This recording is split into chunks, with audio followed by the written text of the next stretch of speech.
Our focus truly is all aspects of bison. So we've got some folks in the room that have been part of the bison industry for decades. We've got folks that love bison but don't have any on their farms yet. We've got representation from county conservation and state organizations as well. So welcome to all of you.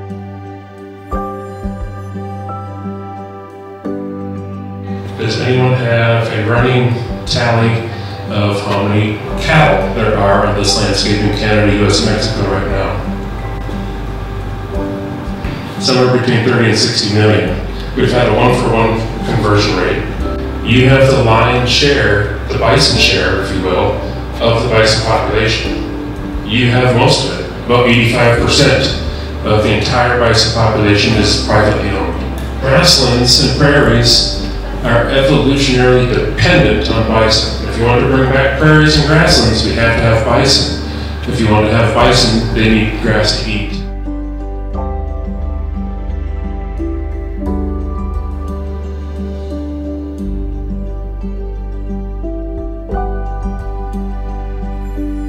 As far as our rotational grazing parcel that we'll be at today, there's I think 40 different paddocks that we move. And depending on the grass growth, we'll move them every day, sometimes every 2 days. And the paddocks range between 7.5 to 10 acres. We like to keep it about 40 days before they come back to that same paddock that they were in. On a year like this, we had to move them faster. That's just the way it is. And what happens during this drought? Everything declines, except for bison system rebounds much faster. That created a system to allow for flowering plants to come in, for pollinators, for bison to eat, to self-medicate. Bison are a tool. They are your mechanism. Very few species on this planet have every single 4 of those ecosystem services being filled out. By opening the seed bank, you're allowing those ancient seeds from over 100 years ago to have the opportunity to grow and flourish. By the mob grazing and by them trampling, it really does knock the weeds down, so then that new regrowth of grass just thrives because it doesn't have that competition.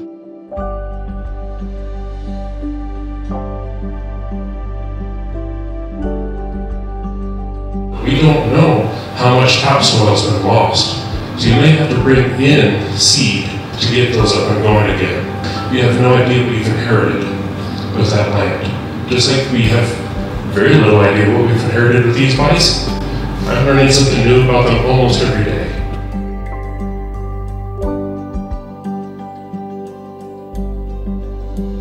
Those of you that are new to bison, learn your animals. Seems like every producer has always gone through the same problem of overstocking, and that's a recipe for a learning lesson.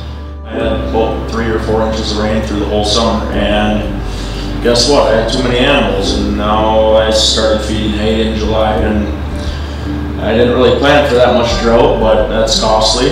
Rainfall, proper grazing, adequate infrastructure, quality hay, clean water. If you're missing any of those pieces to the puzzle, something's going to lag. Immune systems will drop. If you have 100 animals, it's going to require more feed. If you have 50 animals that actually produce a better calf, you're going to end up with the same amount of weight to sell. You have 2 animals. How are you going to get 30,000 pounds to the acre with 2,000 pounds of animal? You can't go a whole lot more than 30,000 pounds to the acre, otherwise they're going to teach you a lesson and say, hey, we're hungry and we need more food, and they'll wreck a fence, especially if it's high tensile wire.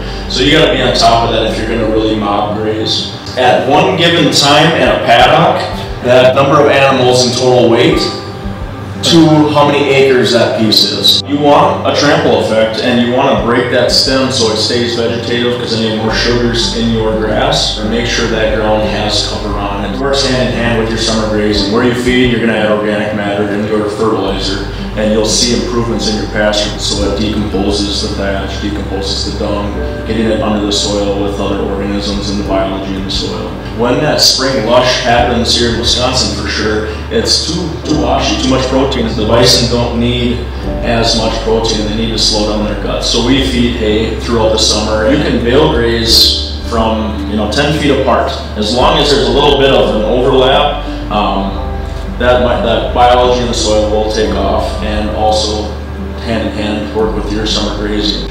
So I just use the hills, the gravity, just bring the hill or a bale to the top of the hill, let it roll out. All the animals get to eat. They don't get pushed around. There's no pecking order. I know there's wasted hay, but I was told that every round bale has $30 worth of fertilizer value. So if you think of it that way, it's also feed and a byproduct of fertilizer. We at least feed it that first winter, get it all fed up. We don't let it sit another summer. It's more work, but you know you're gonna get a really good product. If you want good quality, healthy animals, you have to feed them good forage.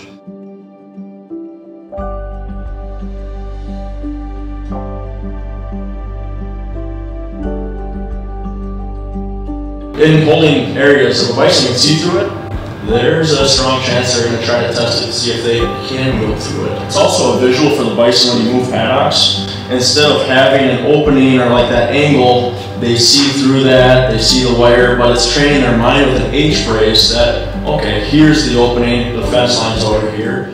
One thing I don't like about it is an animal can get their head stuck in here, and it happens, but that's usually for the wrong reasons. They're in there too long, or they're pressured to get out too much, so usually something's a little bit wrong with the handling side of it if that trouble's happening. So sheet it. If they can't see through it, they think it's a wall and they will stop and won't run into it. Nice thing about the bison too is if they do get shocked, they're a lot smarter than beef. They won't try it again for quite a while. But talk to your local utility companies. A lot of times you can get used power poles from them. Pounding in virgin ground, it's not soft around it. No matter how much you tamp, it's not the same as settled soil.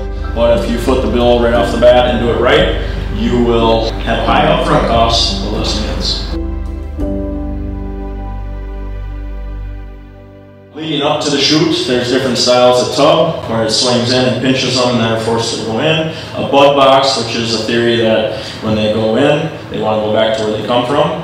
So they go in, uh-oh, dead end, I want to go back to where I came from, flip a gate, they come in. Have slam latches or slider gates that you can efficiently close instead of take time to chain it. Once the animal's in the chute, of course you inspect it, get weights if you can, vaccines, dewormer, tags. And even with wormer, bison take more wormer than beef do. What you need to do then is take that little golf ball size sample, seal up the bag, label it so you know what it is, send it in to whatever lab you want.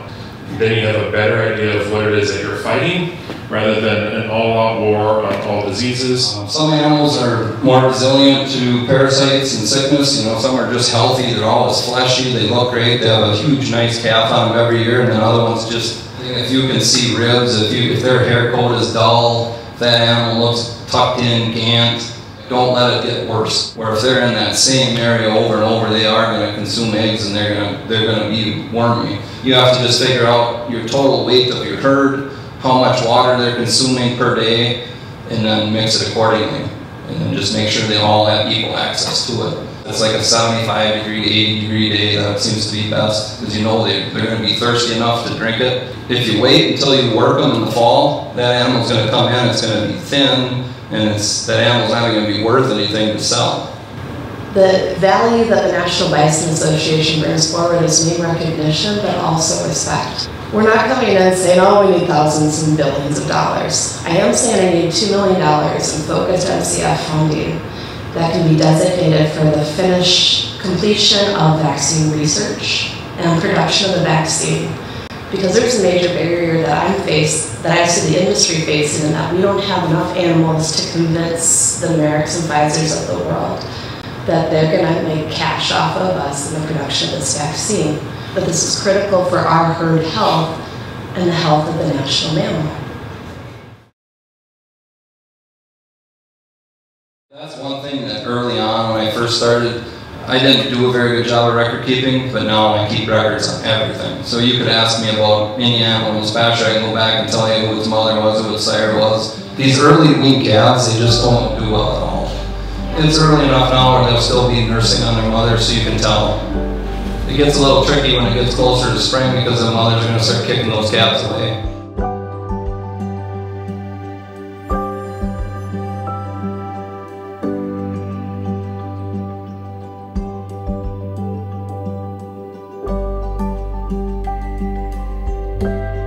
If you go out know, buy a really good bull, say for $10,000, and it adds 50 pounds to each calf, well, you're adding a lot of revenue. And you didn't have to do a whole lot. That bull's paid for itself in 1 year. You know, they can calve up till 30 years old or live up to 30, but I say having a good, healthy, big calf, I usually say 15 to 17 years. Once you start getting past that, the calf size usually goes down.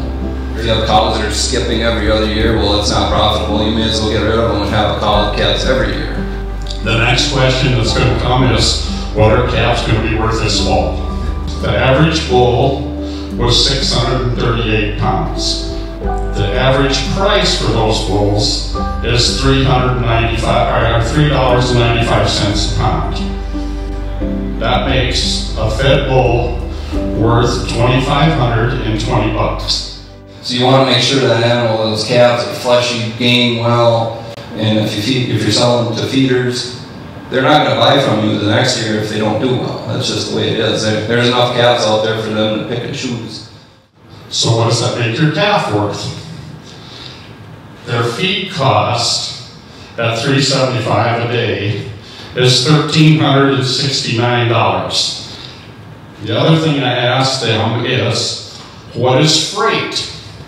Because the big thing in our industry is how far we have to haul these animals to get them to the feed yard, to get them from the feed yard to the packing plant. What does that cost?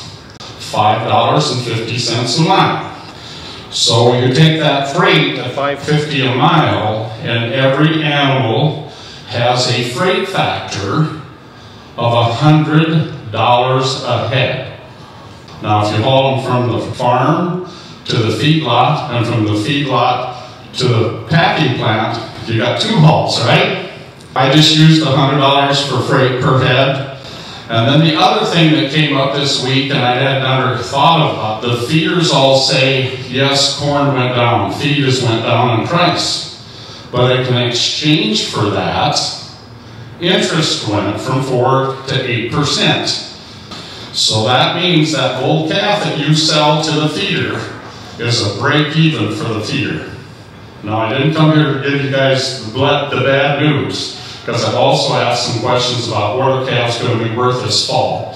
Most of the feeders are telling me they're going to be between $10 and $1,200. I try to give sale averages for those sales. If you want to receive those, here's the number: 800-956-7784. Text the word auction to that number, and you'll be on the text messaging, and you can get out anytime you want to by pressing stop.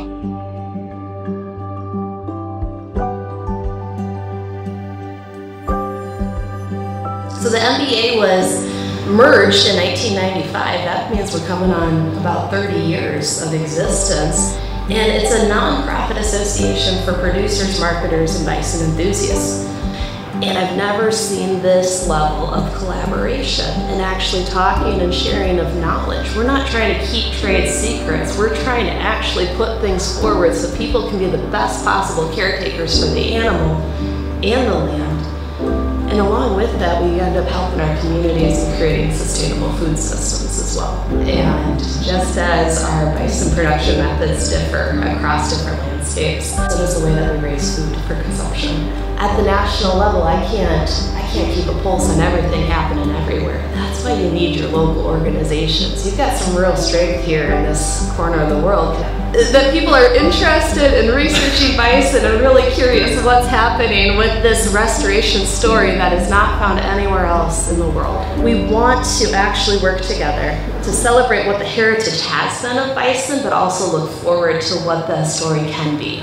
What I've been focusing on a bunch lately, though, is the legislative and regulatory work. And this is where I'm hoping that we can remove barriers so that there's less challenge that you face as producers. Predominantly meeting with the actual senators, actual representatives, and the administrators from the different departments. That doesn't always happen. This is critical for the food sovereignty establishment for tribal nations. So we need $2 million. And it's not completely in stone, But because of the voice and support of so many of our members and advocating to their senators and representatives, that when we look at the chess game of who's where and who's who, that the senator that is in charge of appropriations has given verbal commitment and language that there will be funding designated. There's a lot of open doors, and National Bison Association and also just the friendships that have been developed by different people over the years open those doors. Then there's just the story of why we're doing this. You guys are really setting a trend that I hope catches on in a much bigger way. That we can preserve heritage, we can have sustainable businesses and also caretake for our land, that we can promote the benefits of this animal, and we can have sustainability for the future as well.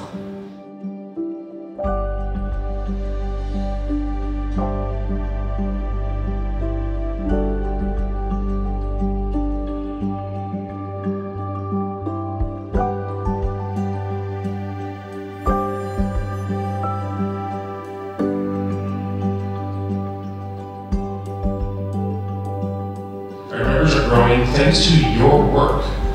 There's 400,000 bison back on the planet, back from just under 1,000 animals. Give yourselves a pat on the back.